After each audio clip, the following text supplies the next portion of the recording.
3 octobre 2025, peuple d'Afrique, recevez nos salutations. Hier, malgré les nombreux sujets disponibles, nous n'avons pas pu nous entretenir avec vous parce qu'on était très occupés.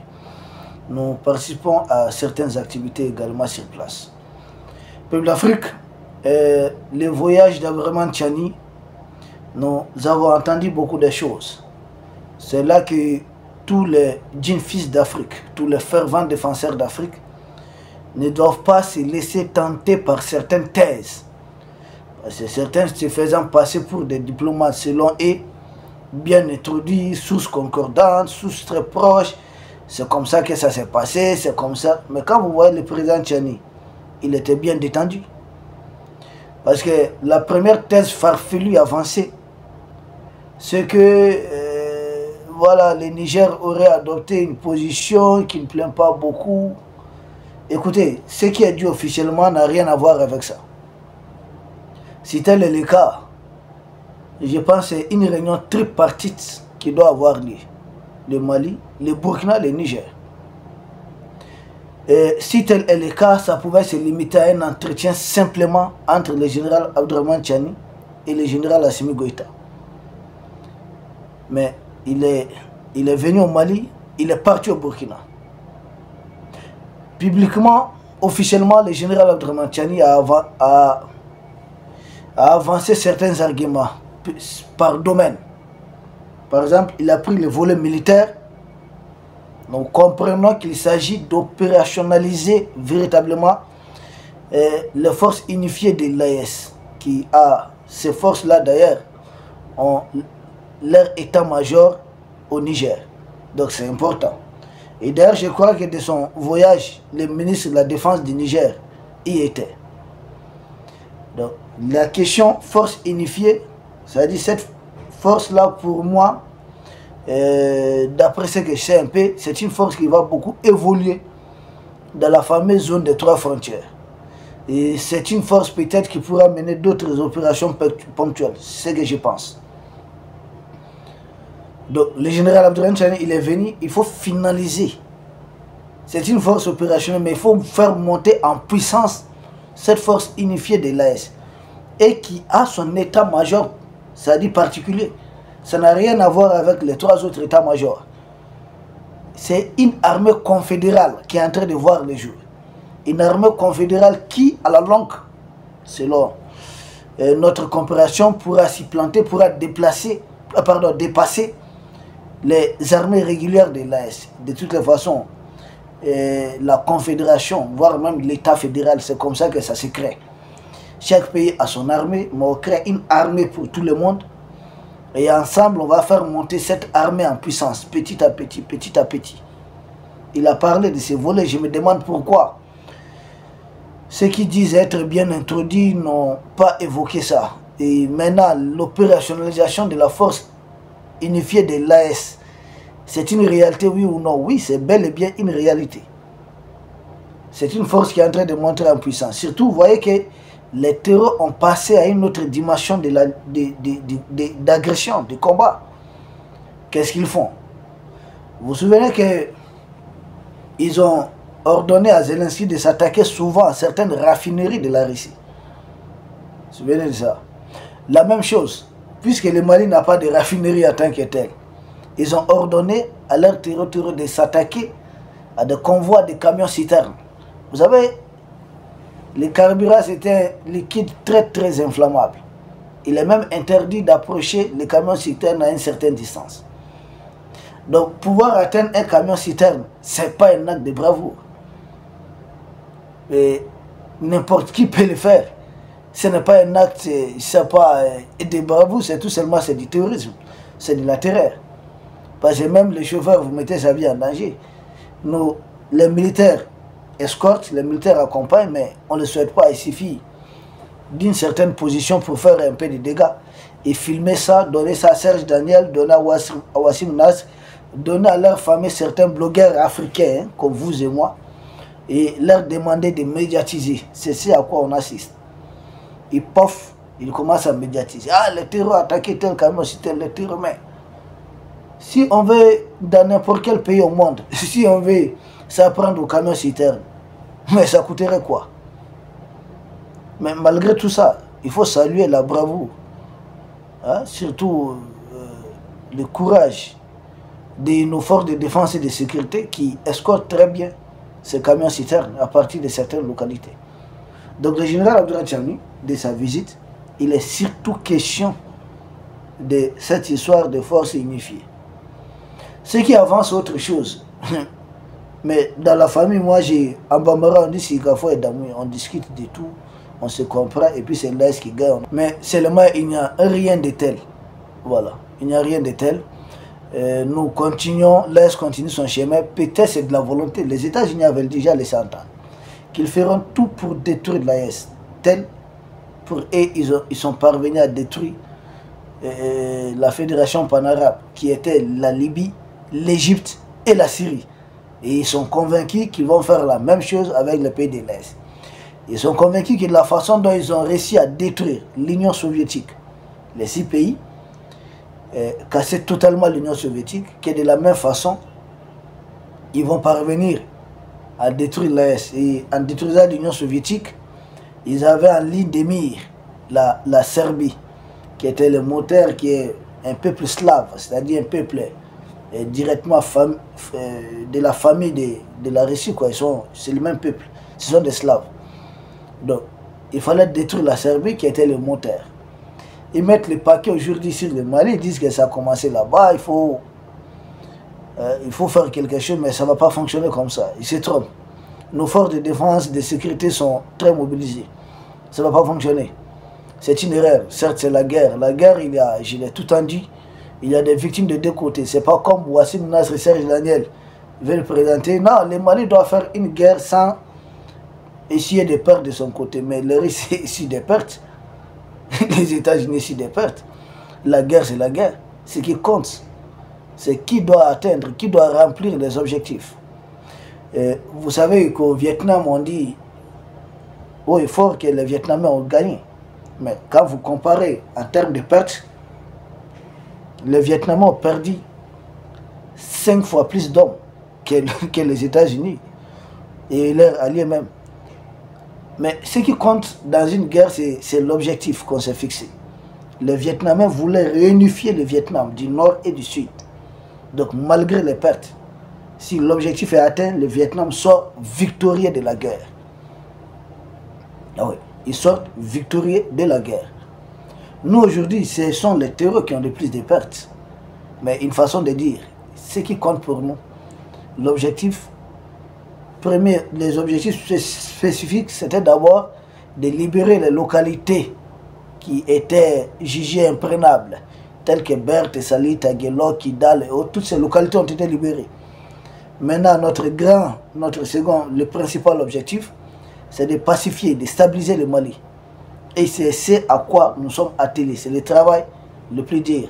C'est le travail de fourmi. Ce n'est pas un travail facile pour un pays qui est là où Barkhane a gangréné, a mené ses terreaux pendant longtemps. Donc ce n'est pas un travail léger. Les 3 pays ont bien fait de se mettre ensemble. L'AES, l'essence même de la création de l'AES, c'est lutter contre le terrorisme. Stabiliser les pays de l'AES, mettre hors de l'espace AES tous mercenaires. Parce qu'on les appelle terroristes, en réalité c'est des mercenaires, envoyés par des États. Ils obéissent, ils émargent, ils sont payés. Donc nous, notre objectif principal reste de mettre hors de l'espace AES les mercenaires envoyés, ces mercenaires-là. Et là, le président Abdourahmane Tchiani l'a si bien dit. Qu'est-ce qu'il a dit? Il a dit que bientôt cette histoire sera derrière nous. Le président Ibele dit, on va mettre fin à cette guerre. Et le ministre nigérien des Affaires étrangères, j'ai suivi son allocution au Venezuela, il est revenu sur la même chose. Donc, tous les dirigeants de l'Est vous disent qu'on va finir avec cette guerre. Et puis on doit finir avec ça. C'est juste une question d'État. Maintenant, il y a d'autres volets. Il a parlé du volet économique, par exemple. Et le volet économique, pour moi, il faut faire les liens peut-être avec ce qu'a dit le président Ibrahim Traoré quand il a parlé d'albinos noirs. Je vois que ça fait couler beaucoup d'encre. Mais albinos noir, c'est quoi? C'est une façon de parler. C'est généralement quelqu'un d'abord qui est invulnérable. Dans notre culture, quand on dit tu es albinos noir, ça montre que vous êtes quelqu'un de bien préparé. Donc on ne peut pas vous atteindre par certaines flèches magiques, par la sorcellerie, par autre chose. Vous êtes invulnérable. Maintenant, quelle est cette chose invulnérable qui va apparaître au niveau de l'AS? C'est la question qu'il faut se poser. Quelle est cette chose qui serait bien garantie, qui pourra apparaître au niveau des pays de l'AS? Parce que IB, il parle la même langue que moi. Au Burkina, en Côte d'Ivoire, on appelle ça Djoula. Donc, dans notre culture, ça part de l'invulnérabilité. Et surtout de quelque chose dont on ne s'attend pas beaucoup. Une chose qui est un peu miraculeuse, qui arrive, qui va apparaître au grand jour. Et c'est quoi cette chose? Beaucoup renvoient à la question monétaire. C'est la thèse la plus plausible. Oui. Est-ce que le président IB aurait dit ça uniquement pour parler de la question monétaire? Je n'y pense pas trop. Je crois à trois choses possibles. En tant qu'analyse, je pense à trois choses possibles. L'AES finira par avoir sa monnaie. Ça va arriver tôt ou tard, je ne sais pas. En tout cas, c'est ce que j'ai compris à travers ce qu'il a dit. La tournée du général, du doyen Abdourahmane Tchani, il s'agit des derniers réglages, il s'agit de quoi? Et ils sont à quelle étape? Je ne sais pas. Je ne sais pas grand-chose là-dessus. Mais je sais que c'est en lien avec la monnaie, parce que beaucoup ne s'y attendent pas. On passe, c'est fini, ils ne peuvent pas quitter, ils ne peuvent pas créer. Et c'est là. Pourquoi cette thèse est confortée? Parce que le général Abdourahmane Tchani, il parle de la finalisation, de la création de la banque d'investissement. Les pays de l'Est, je pense que ça serait une incohérence. Je pense ça serait une incohérence de créer une banque confédérale d'investissement et que cette banque soit assujettie, cette banque soit adossée totalement à la BCEAO. C'est pour moi une incohérence. C'est-à-dire que c'est le franc CFA qui fait fonctionner cette banque confédérale d'investissement. Or, une banque confédérale d'investissement, c'est le moteur du développement de la confédération AES. C'est avec ça qu'il faut vendre l'uranium, qu'il faut vendre l'or, qu'il faut passer, investir tout. Il y a beaucoup de choses. Ah oui, quand je dis vendre, comprenez, c'est entre parenthèses. Il y a beaucoup de choses qui doivent se passer par là, les investisseurs qui vont arriver. Donc c'est le moteur du développement. Est-ce aujourd'hui l'AS peut son développement à partir du franc CFA? Je n'y pense pas. Je pense que l'albinos noir doit apparaître. L'albinos noir doit apparaître et sera imbattable parce que la France a y apporté à travers une sale opération, un coup fatal à la monnaie guinéenne, à sa coopération. Ils l'ont fait à la monnaie au franc Mali aussi, à des reprises d'ailleurs, à 1963 et à 1967. Donc, cette monnaie qui va apparaître sera difficilement, et je vois, sera même invulnérable. Ils ne pourront pas toucher à cette monnaie. C'est une question de temps. Et cette monnaie qui va apparaître, ça va fragiliser les pays moteurs du franc CFA. N'oubliez pas que le gouvernement de la BCEAO s'est toujours confié à un représentant de M. Alassane Dramane Ouattara. La sortie des trois pays de l'Est va forcément déstabiliser économiquement. Il y aura un choc économique, surtout chez M. Alassane Dramane Ouattara. Et ce choc économique va permettre à Ouattara de tenir. Je pense que c'est la deuxième hypothèse que je vois. Gombele Fima. Oui, l'albinos noir qui va apparaître. Est-ce que Ouattara va tenir au choc des retraits, de la sortie des trois pays de l'AS, de la zone franc CFA? C'est un choc. C'est M. Alassane Dramane Ouattara lui-même en quête d'un quatrième mandat. C'est vrai, l'opposition ivoirienne ne peut pas arrêter Ouattara, tel que je vois les choses. Mais est-ce qu'il faut s'attendre à autre chose? Je crois fermement à ça. Et la troisième hypothèse possible, c'est peut-être une arme miraculeuse qui va apparaître. Quelle est cette arme? On ne sait pas. Quelque chose de mystique, un game changer qui pourra apparaître dans l'espace AES. Donc l'expression albinos noir, je ne pense pas que ça renvoie à une seule chose. Ça renvoie à beaucoup de choses à la fois. Et à chacun d'essayer de décrypter. Il serait mieux que le président Ibé même essaye d'avancer ça. Maintenant, le général Abdourahmane Tchani est venu parler aussi, finir surtout cette question des banques d'investissement de la Confédération. Il a parlé d'autre chose qu'il faudrait aussi prendre en compte, qu'il faudrait intégrer dans l'analyse. Il a parlé des volets diplomatiques.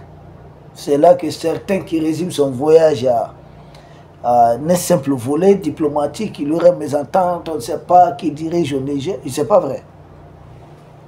Dans tous les pays, dans tous les pays de l'Est, les gens n'ont pas forcément la même approche.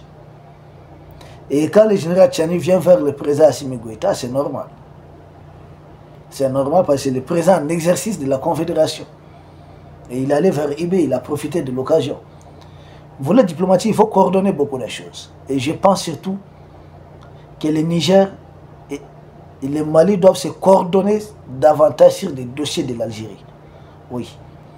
Et ces deux pays doivent se coordonner parce que l'Algérie ne peut pas vouloir continuer à chuchoter le Niger avec des projets que Alger même a des difficultés, ça ne pourra pas être réalisé. Chemin de fer, route. Mais au moment, Alger continue d'entretenir des chefs terroristes qui endeuillent et le Mali, et le Burkina, et le Niger. Ça ne va pas fonctionner. Je pense à ce niveau, les pays de l'Est, j'ai tout appelé à ça, vont se coordonner davantage. Ah oui, c'est en ce moment qu'il a parlé du volet diplomatique. Donc nous apprécions ça.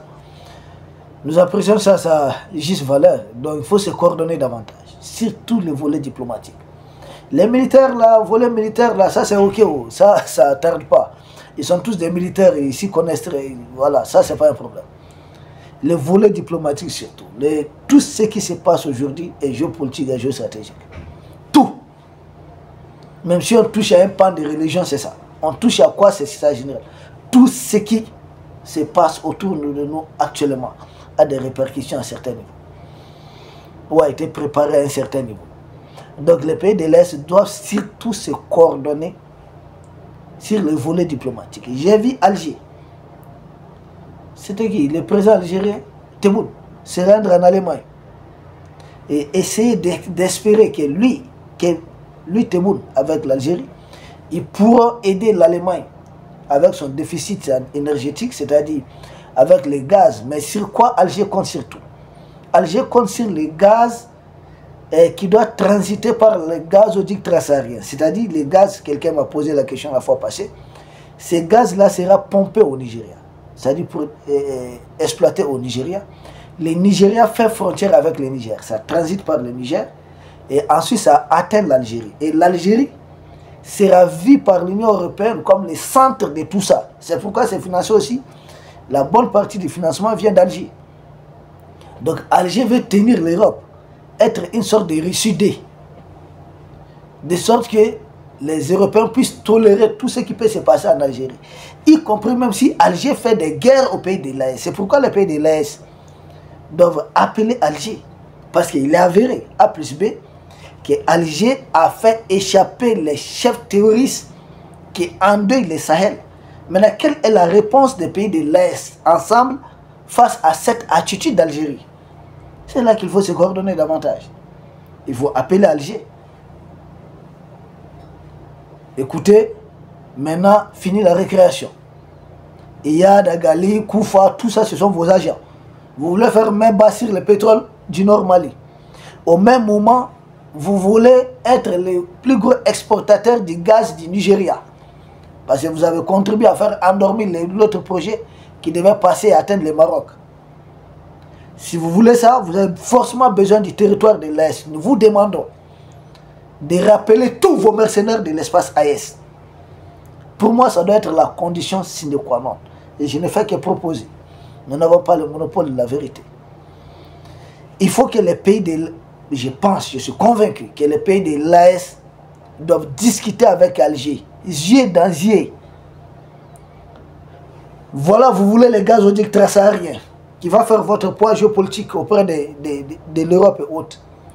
Nous vous demandons en échange d'arrêter, de mettre fin à l'agression de l'espace AES.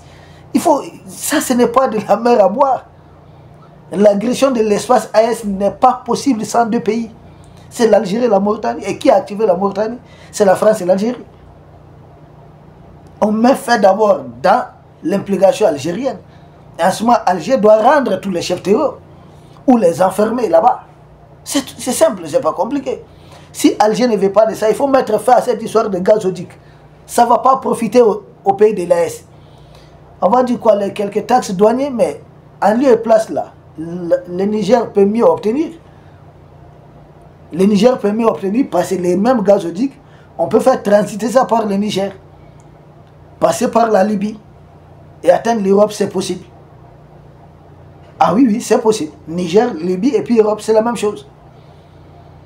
Ou encore, on fait transiter ça par le Niger, le Mali, le Sénégal. C'est aussi une possibilité. Le Niger, le Mali, le Sénégal. Et en ce moment, les vrais parrains des terroristes seront obligés de les attacher aussi sans l'aval d'Alger.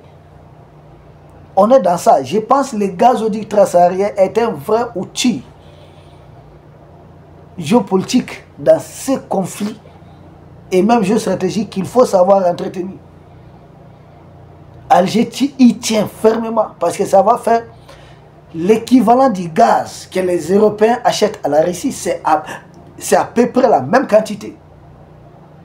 Donc ils se préparent à se passer totalement du gaz russe. Et pour ça, ils ont besoin de ces gazoducs. Et c'est là qu'il faut impliquer maintenant, l'AES doit impliquer les partenaires russes dans ce qui se passe. Bon, c'est ma proposition. Donc, général Abdraman Tchani, il est venu, il y a eu beaucoup de choses.